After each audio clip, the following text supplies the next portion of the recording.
Olá pessoal, tudo bem? Eu sou o Jânio Lima, estamos aqui mais uma vez para o canal Python DS e hoje continuamos a nossa maratona de vídeos da semana de aniversário do canal. Um ano aí de aniversário de existência do canal Python DS.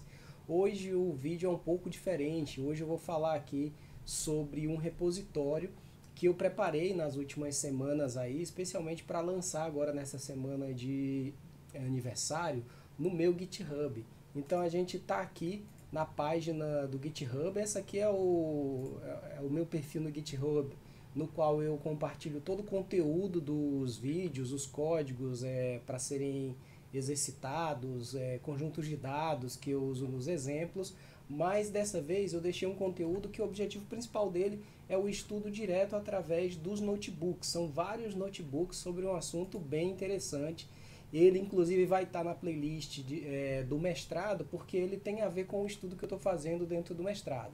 À medida que a gente for tendo feedback, com comentários, com assuntos que vocês perceberem nesse repositório que é interessante o estudo, eu posso criar vídeos específicos para cada um desses pedaços. Mas a princípio eu vou deixar aqui, vou pegar um dos exemplos e vou passear com ele aqui hoje nesse vídeo com vocês, para vocês entenderem como está organizado o código, porque esse algoritmo que eu vou mostrar hoje é a mesma forma de organização do notebook que eu vou fazendo para todos os demais algoritmos que eu vou estudando e utilizando lá no mestrado, principalmente na disciplina de aprendizado de máquina, Machine Learning. Então aqui dentro do GitHub, vocês perceberam ali na página inicial que eu estava, que a gente tem diversos repositórios aqui. Um deles é o Python DS.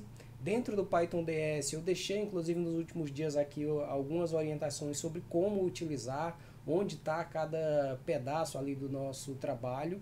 E aqui dentro a gente tem essa playlist aqui, ou desculpe, essa pasta aqui dentro do nosso repositório chamada ML de Machine Learning. Dentro dela, o que, que eu fiz? Eu coloquei diversos diretórios em que cada um desses diretórios vai ter um algoritmo ou um conjunto de algoritmos de um mesmo tipo que você vai poder estudar. Então a gente tem aqui o The Tree, que vão ser as árvores de decisão. Aqui embaixo no README do repositório vai estar explicando aqui os principais conteúdos que a gente vai ter em cada uma dessas pastas. Se você quiser dar uma olhadinha antes de entrar para você ver em qual das pastas você vai ter o seu conteúdo desejado. Então a gente tem árvores de decisão, métodos Ensemble, KNN, Random Forest, recomendadores, regressão, máquinas de vetor de suporte. E aí cada uma delas, normalmente o que, que você vai ter? Por exemplo, eu vou entrar aqui no D-Tree, que é o das árvores de decisão. Você vai ter um notebook. Se esse notebook ele carrega algum dado adicional, normalmente no próprio notebook eu vou deixar alguma referência. A maioria dos dados vão estar dentro dessa pasta aqui chamada Data, que está aqui na raiz do Python DS. Então aqui a gente tem diversos conjuntos de dados que eu vou trabalhando nos exemplos. Alguns a informação vai estar dentro aqui do próprio notebook, com a carga do dado via uma biblioteca, com a carga do dado a partir de um GitHub, de algum livro que eu esteja lendo ou algum material recomendado lá no curso do mestrado. Então, para cada um deles vai ter o notebook. Em alguns deles eu criei uma pasta target que vão ficar os resultados das análises. Se for um arquivo de dados vai estar lá, mas muitas vezes o resultado da análise é dessa forma aqui, uma visualização de um gráfico, seja como esse aqui, que é uma árvore de decisão, ou como um caso desse aqui, que a gente tem algumas plotagens e o resultado da análise feita pelo nosso algoritmo de aprendizado de máquina. Então ele vai ter o notebook, os resultados, quando for o caso, a indicação dos conjuntos de dados, e aí cada um deles vai navegando, vai abrindo, vendo o que a gente tem ali de conteúdo e estudando. E aí agora a gente vai entrar. Eu deixei já aberto aqui um deles, que é o de árvore de decisão, porque às vezes quando você está rodando um notebook no GitHub, ele às vezes dá um erro na abertura e fica aparecendo uma mensagenzinha de reload. Se acontecer isso, não é uma falha no arquivo. O arquivo eles todos estão aí disponíveis, completos. Então, se aparecer isso, é só clicar reload para o GitHub forçar a carga do arquivo e abri-lo novamente. Então, por exemplo, vamos ver esse aqui. Ó. Esse abriu direto. Eu tinha deixado ele aqui exatamente por conta desse problema que às vezes acontece, mas felizmente dessa vez não foi necessário. Então o que você vai ter aqui em cada um desses notebooks para você estudar aprendizado de máquina? A gente tem logo no início aqui o assunto que vai ser estudado naquele notebook. E à medida que a gente vai descendo, eu busquei normalmente fazer a seguinte organização. Eu carrego os dados, eu faço alguma apresentação básica daqueles dados, faço a criação do modelo. Prioritariamente, eu estou trabalhando aqui com a biblioteca Scikit-Learn. Então, a maioria desses algoritmos aqui a gente tem classes dentro do Scikit-Learn que criam os algoritmos de forma simplificada. Então eu carrego normalmente ali a biblioteca que vai ser utilizada, a função, a classe, e aí vou fazer o treinamento do modelo, carregar algum dado para fazer o treinamento, a exibição dos resultados, dependendo, como esse caso aqui da árvore de decisão, tem alguma exibição do próprio modelo. Às vezes o modelo não é algo visual, é mais numérico, então eu explico como está sendo gerado o modelo, os elementos, os parâmetros para você fazer a criação daquele modelo. Faço alguma visualização relativa ou a parâmetros ou à própria aplicação do modelo. E aí vou descendo. Se algum algoritmo dá para você utilizar numa situação de classificação e numa situação de regressão. Lembrando que classificação é quando você tem o resultado que você espera, não é um valor fechado que você quer prever, mas a classificação dos dados que estão sendo apresentados em determinadas classes. Aí você vai trabalhar com classificador. Em alguns casos você vai trabalhar com agrupamento, que é pegar os dados e dividir em grupos com algum parâmetro, alguma forma de cálculo de similaridade entre as observações daquele conjunto de dados.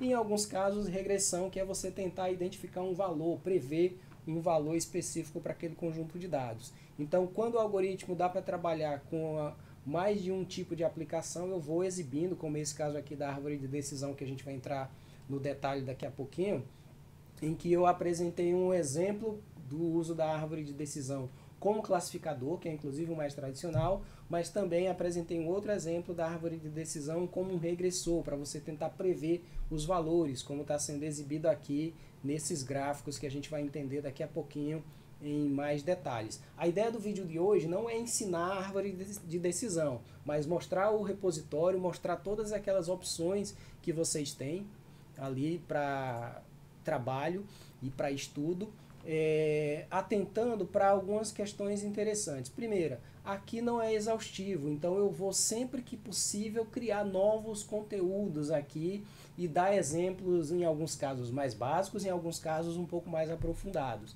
Mas sempre que tiver algum conteúdo novo eu vou colocando, e se você tem algum algoritmo que tem interesse em aprender, passa nos comentários do vídeo, que eu vou buscar. Se eu já conheci o algoritmo, eu crio. Se eu não conheci ainda, eu vejo se é possível, dentro até da agenda de estudo lá do mestrado, pegar esse conteúdo e compartilhar aqui também. Alguns desses algoritmos eu já tenho um conhecimento um pouco mais profundo, então eu vou conseguir fazer um caderno mais detalhado, fazer vídeo sobre ele. Outros eu estou aprendendo agora, então normalmente o caderno ali, o notebook vai estar um pouco mais básico, e à medida que eu for aprofundando, que eu for fazendo aplicações, aí sim eu consigo avançar com aquele conteúdo. Mas de qualquer modo a ideia aqui é o compartilhamento e dar as bases do conhecimento de aprendizado de máquina para os seguidores aí do nosso canal. Então eu vou pegar aqui um deles aqui, que é o da árvore de decisão que eu mencionei, e vou fazer um pedaço dele para vocês verificarem como ele está organizado, né? Então eu deixei sempre ele aqui com as seções organizadinhas, né? Isso aqui você vai ver dessa forma se você usar no Google Colab. Se você usar o Jupyter Notebook, você vai ter uma visão mais similar àquela que a gente acabou de passar lá no nosso GitHub. Então aqui normalmente eu vou fazer no início uma parte com menos comentários, né? Porque aqui é a parte mais simples. Basicamente, nesse exemplo aqui, eu estou carregando o conjunto de dados íris, que é um conjunto de dados de informações de flores que é muito utilizado nos livros, nos cursos, né, em tudo que você vai estudar sobre aprendizado de máquina. Normalmente os primeiros exercícios usam esse conjunto de dados, que é um conjunto de dados bem comportadinho, que dá para a gente aprender bem, né, de forma bem simplificada o trabalho da análise de dados. No mundo real, nem sempre a gente trabalha com coisa nem parecida com esse conjunto de dados íris, né? Mas vamos lá. Então aqui a gente vai carregar tanto o conjunto de dados íris quanto a função, né, ou a classe do scikit-learn, que cria um algoritmo de árvore de decisão no modo classifier, ou seja, como um classificador. Então fez a carga. Aqui eu vou carregar os dados desse conjunto, porque aqui eu primeiro carreguei apenas as bibliotecas ou as funções. Aqui eu vou criar uma variável chamada íris que vai trazer o load íris. E aqui eu vou separar os dados entre um x, né, que é o conjunto de atributos ali que vão explicar os meus dados, e o y, que são as classes que eu tenho ali como alvo. Então, carregando aqui. Se você quiser fazer alguma conferência, você pode vir aqui, por exemplo, vou pegar o x, vamos ver se eu consigo ver aqui as primeiras linhas do x. Então tá aqui, ó, ele está trazendo os dados dos meus atributos. Vejam que ele está trazendo aqui, como eu deixei no comentário, a largura e o comprimento da pétala, né, de uma flor, para tentar identificar qual é a classe daquela flor. E aí essa classe, nesse conjunto de dados, são tipos diferentes de flores. Vamos pegar aqui o nosso rótulo, conferir o y, para ver o que ele mostra para a gente aqui. Então aqui ele está mostrando o seguinte, o que eu estou pegando? Se a classe desse conjunto de dados, ele vai dividir aqui essa classe por números inteiros para ficar fácil a compreensão para o conjunto de dados, desculpa, para o nosso algoritmo, né? Que normalmente os algoritmos eles vão trabalhar com números. Então a gente tem aqui o 0, 1 ou 2, que são as três classes diferentes que esse conjunto de dados dá. Eu apresentei ali só as primeiras linhas, mas não ficou muito claro, porque veio tudo com 0. Mas mostrando ele aqui completo, você vai perceber o 0, 1 ou 2, cada uma dessas classes vai significar um tipo de flor diferente nesse conjunto de dados íris. Aqui, uma vez que eu criei que eu carreguei a nossa classe, a gente vai fazer o seguinte, logo na sequência. A gente vai criar um modelo, que é esse aqui, e vamos treinar esse modelo. O que é treinar um modelo? No aprendizado de máquina, treinar um modelo é você pegar um conjunto de dados e aplicar um determinado algoritmo para você tentar identificar os parâmetros que vão ser utilizados posteriormente para você fazer ou classificações ou predições. Nesse caso aqui, para a gente ou classificações ou regressões. Nesse caso aqui, para a gente fazer a predição das classes daquele conjunto de dados. Então, eu criei ali aquele Decision Tree Classifier, chamando ele na biblioteca.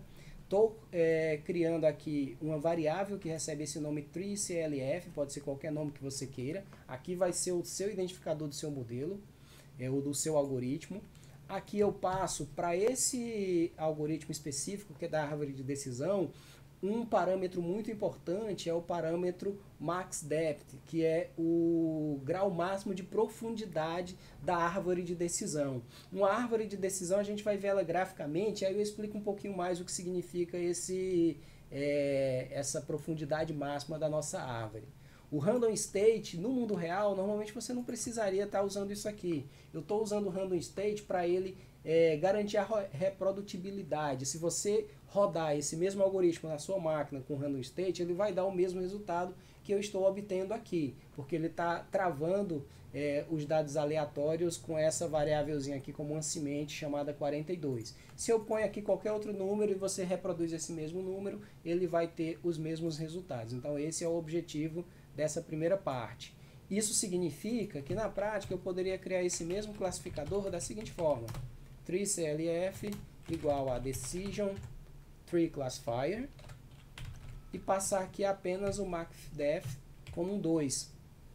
E esse aqui é o basicão para você criar uma árvore de decisão no scikit-learn. Existem várias outras formas de você criar, você pode aprofundar, mudar os parâmetros, existem técnicas de tuning de hiperparâmetro, que é quando você vai testando diversas configurações de hiperparâmetros até você chegar no melhor classificador.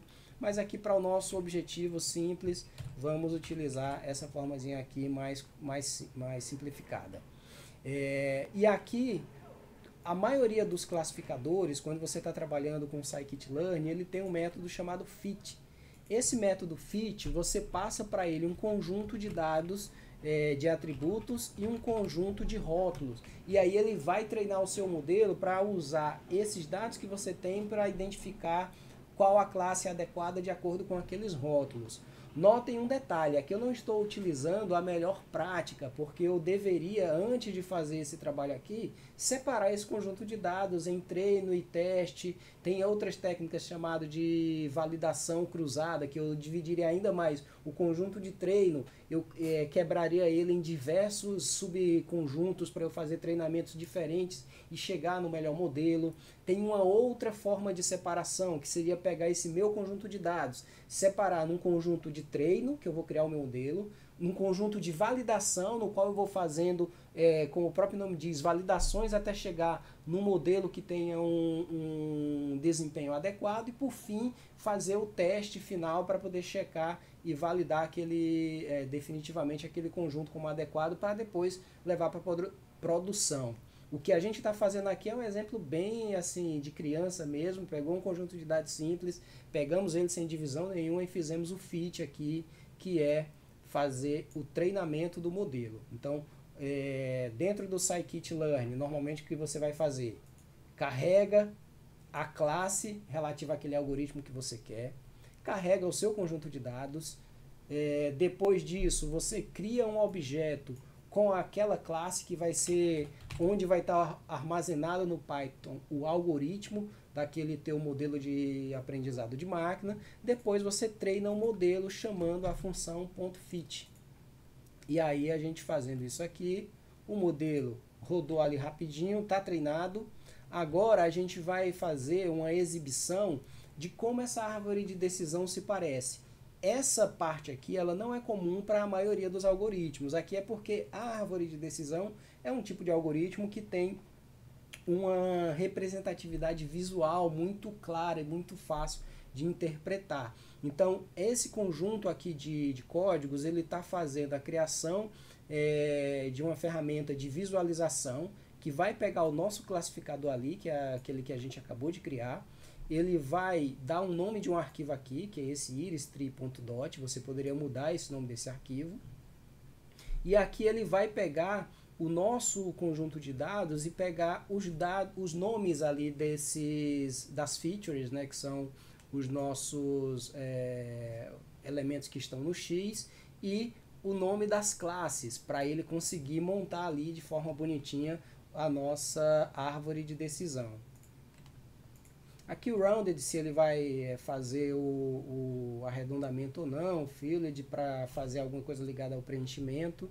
E aqui no final ele pega e diz onde vai ser gravado esse arquivo. E aqui vai ser visualizado. Esse source.fromFile, na verdade, desculpa, não é dizer onde vai ser gravado o arquivo. O arquivo gravado é aqui, o outFile. O source, ele vai carregar esse arquivo que foi gravado por esse conjunto de dados para visualizar na tela. Então vamos rodar aqui novamente só para vocês perceberem. E aqui ele trouxe a nossa árvore de decisão. Veja o que essa árvore de decisão fez. Ele pegou aquelas características de largura e comprimento das pétalas de uma flor e, de acordo com essa largura ou comprimento, ele foi fazendo análise para identificar qual tipo de flor que ela representa.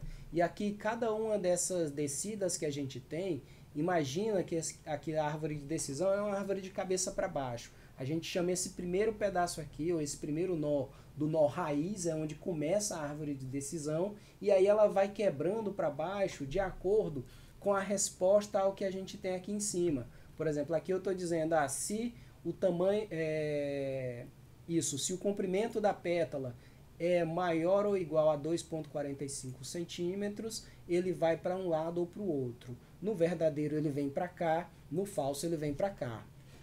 Como no verdadeiro ele chegou aqui e aí já de cara deu uma resposta, ele disse aqui que a gente tem 50 samples, ou seja, 50 amostras do conjunto de dados, está classificado aqui e ele representa a classe setosa, que é um tipo de flor desse conjunto de dados. Então ele trouxe para cá esse conjunto de dados aqui, esse pedaço do conjunto de dados e classificou todas elas como flores do tipo setosa.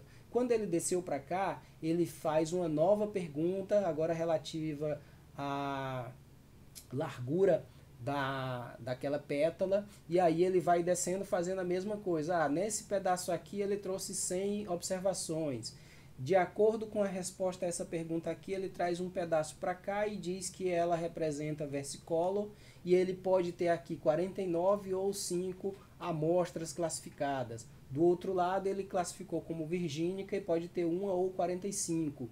E aqui notem o seguinte, essas posições 50, 00, 0, 50, 50, equivale a esses dados que estavam aqui, ó, 0, 1 ou 2, que são as classes que a gente tem.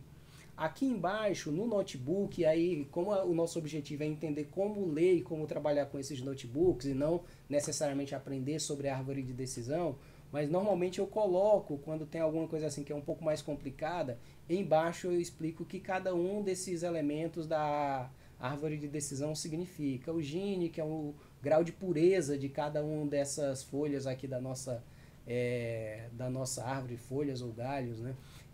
Aqui embaixo, samples, a quantidade de observações que estão classificadas naquela classe, value, aí a quantidade de instâncias para cada uma daquela classe, e class, a classe que é prevista para cada uma daquelas folhas ou galhos da nossa árvore de decisão.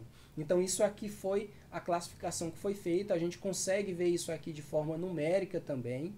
Eu vou passar essa parte aqui, aí quem quiser dar uma olhadinha, porque aqui é a diferença entre dois tipos de cálculos numéricos para você decidir a pureza dessa árvore de decisão. Você pode mudar ali os parâmetros, a gente está usando o Gini, que é o padrão, tem uma outra forma chamada entropia, e aí esse gráfico aqui de baixo explica um pouquinho graficamente a diferença entre uma e outra. Aqui embaixo a gente usa o modelo agora para fazer predições, e aí eu fiz essa plotagem aqui embaixo em que a gente pega um conjunto de dados novos e aí com a largura e o comprimento de pétalas e fazemos a classificação aqui entre aquelas classes que a gente já viu. Esse conjunto vai para uma classe, esse para outra, esse para outra. Então o algoritmo que foi criado e que foi treinado, ele aqui foi usado para fazer predição. Então essa é a forma de trabalho de uma árvore de decisão. Como eu comentei, a gente usa também outras formas de trabalho. Nesse caso aqui, além de prever a classe, a gente pode fazer a previsão da probabilidade da classe. E aí é uma outra forma de cálculo que a gente tem aqui, que o notebook vai explicar. A gente pode usar também uma técnica chamada regularização, para você conseguir ajustar o grau de assertividade do modelo, tentar evitar sobreajuste, que é uma situação em que um modelo ele é treinado com um conjunto de dados e ele funciona muito bem nos dados de treinamento, mas tem dificuldade de ser utilizado em dados reais. Então tem uma técnica chamada regularização, que esse notebook explica como utilizá-la para árvores de decisão. A gente descendo aqui, ó, vou direto lá para a parte de baixo, a gente vai usar novamente o scikit-learn. Vamos agora carregar uma outra classe chamada Decision Tree Regressor. E aqui é bem intuitivo o próprio nome. Em cima foi o Classifier, que faz classificação, e aqui o Regressor, que faz regressão. E aqui a mesma coisa, a gente vai carregar um conjunto de dados, aqui dados de exemplo. A gente cria novamente aqui a nossa árvore, só que dessa vez com um novo algoritmo. Volta o MaxDef. E aí o MaxDef eu acabei não explicando ali em cima.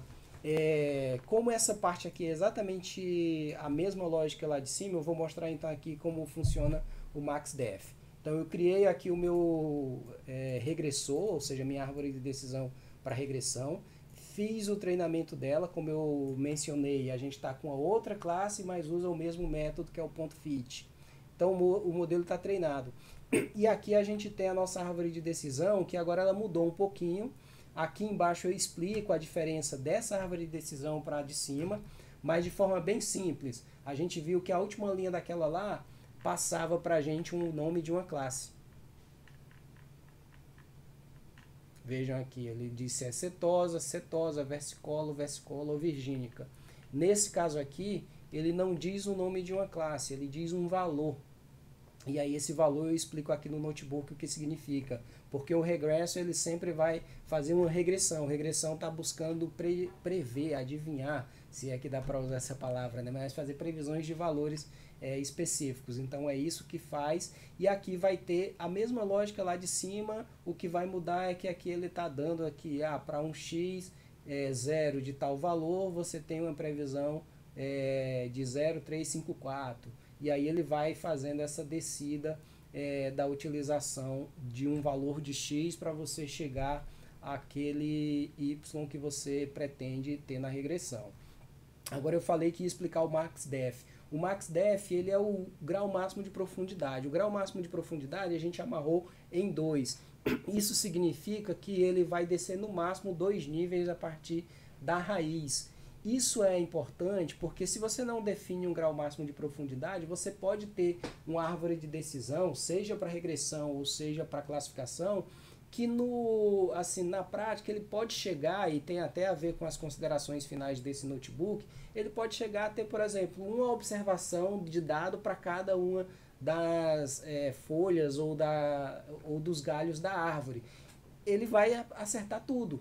Mas esse acertar tudo, na prática, não tem quase nenhuma, não tem nenhuma capacidade de generalização, porque ele está se adaptando demais àquele conjunto de dados de treinamento, que é o que a gente chama de sobreajuste. Então, na hora que você diz, eu quero que tenha no máximo 2 níveis de árvore de decisão, ele vai fazer uma árvore mais simples, uma árvore com menos camadas descendo aqui ao longo dessa árvore, mas ele vai conseguir normalmente ter uma capacidade de generalização melhor do que uma árvore de decisão muito grande. Então isso, existem técnicas, como eu mencionei no meio do vídeo aí, chamado tuning de hiperparâmetros ou sintonização de hiperparâmetros, que você vai testando qual é o grau correto, Jânio, desse MaxDef, dessa profundidade. Não existe, esse grau vai ser testado e você vai treinando diferentes modelos e aí o algoritmo vai aprendendo com esses testes até identificar e te indicar um grau ali que está adequado para aquele conjunto de dados. Então não é algo tão trivial simplesmente chegar aqui no automático, copia um código do GitHub e você vai saber exatamente aquele nível de profundidade. A maioria dos algoritmos tem parâmetros que vão te ajudar a fazer esse tipo de tratamento para evitar o sobreajuste, mas sempre você vai, em muitos casos, precisar ou de tentativa e erro, ou de usar alguma biblioteca que te ajuda a fazer diversos testes e comparar o resultado desses testes para você conseguir realmente chegar ali no seu modelo mais adequado. E aí, por fim, eu sempre busquei, na maioria desses cadernos, deixar alguma consideração adicional, algum cuidado que você tem que ter, e as referências, a referência principal, principalmente para esses algoritmos que já estão no canal, é esse livro aqui, chamado Mãos à Obra, Aprendizado de Máquina, com Scikit-Learn e TensorFlow, que é um livro muito interessante que ensina diversos algoritmos. O cuidado com esse livro é o seguinte, a versão que é mais vendida hoje ainda é essa de 2019, mas a parte do TensorFlow que esse livro traz é o TensorFlow versão 1. Já existe uma segunda edição desse livro que trabalha com a versão mais atualizada do TensorFlow. Então, se for comprar o livro, procura a segunda edição. Mas, de qualquer modo, a primeira parte, que é mais da metade do livro, já vale o preço que você paga por ele e te ensina a maioria dos algoritmos que não precisam trabalhar com TensorFlow de uma forma que dá para você utilizar na prática. Eu deixei também o link, vou deixar na descrição do vídeo, da própria biblioteca do GitHub do autor, que é esse aqui, o Ageron. Desculpa, Ageron não, o Geron, né? Aurelian Geron. Então essa aqui é o repositório dele no GitHub, em que ele tem vários outros exercícios utilizando essas bibliotecas. Qual é a vantagem de você ver pelo nosso GitHub? É que, primeiro, muita gente talvez não conheça, não tenha tanto domínio do inglês, então está tudo em português o nosso conteúdo.